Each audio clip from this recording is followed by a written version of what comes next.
আমি তোমাদের শিখাবো কিভাবে তোমরা এরকম একটি সিম্পল ড্রেসের মধ্যে কিভাবে তোমরা এরকম একটি ডিজাইন বসাবে। তো ওইটার জন্য তোমাদের সর্বপ্রথমে যা করতে হবে, তা আমি আগে এগুলো ডিলিট করে দিই। দেন হচ্ছে তোমরা কুইক সিলেকশনে যাবা, এটার পুরোটাকে সিলেকশন করে নিবা। দেন কি করবা, সিলেক্ট এন্ড মাস্কে যাবা। তাহলে দেখতে পারবা তোমারটা এরকম ভাবে সিলেকশন করেছে। দেন এখান থেকে মাইনাসে ক্লিক করবা। দেন একে একে একটা করে এরকম ভাবে ক্লিক করতে থাকবা। ওকে, আমার মোটামুটি পুরোটা সিলেক্ট হয়ে গিয়েছে। দেন আমি এখান থেকে ওকে ক্লিক করব। দেন কন্ট্রোল জে। দেন এটাকে ২ নাম্বার লেয়ারটাকে আমরা একটা ডুপ্লিকেট করে নেব।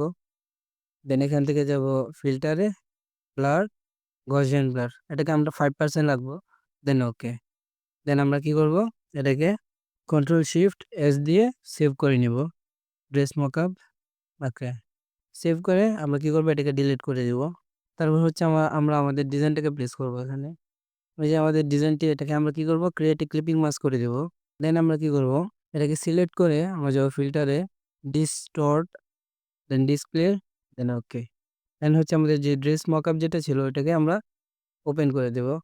দেন আমরা এখান থেকে লাইনার বর্ণে চলে যাব। তাহলে দেখতে পাচ্ছেন আমাদের ডিজাইনটি কি সুন্দরভাবে এখানে মকআপ হয়ে গিয়েছে। তো এরকম আরো ইন্টারেস্টিং ডিজাইন পেতে আপনারা আমার চ্যানেলটিকে সাবস্ক্রাইব করতে পারেন, বা যদি আদার্স কোনো সোশ্যাল মিডিয়া প্ল্যাটফর্ম থেকে দেখে থাকেন তাহলে অবশ্যই একটা ফলো করে দিবেন।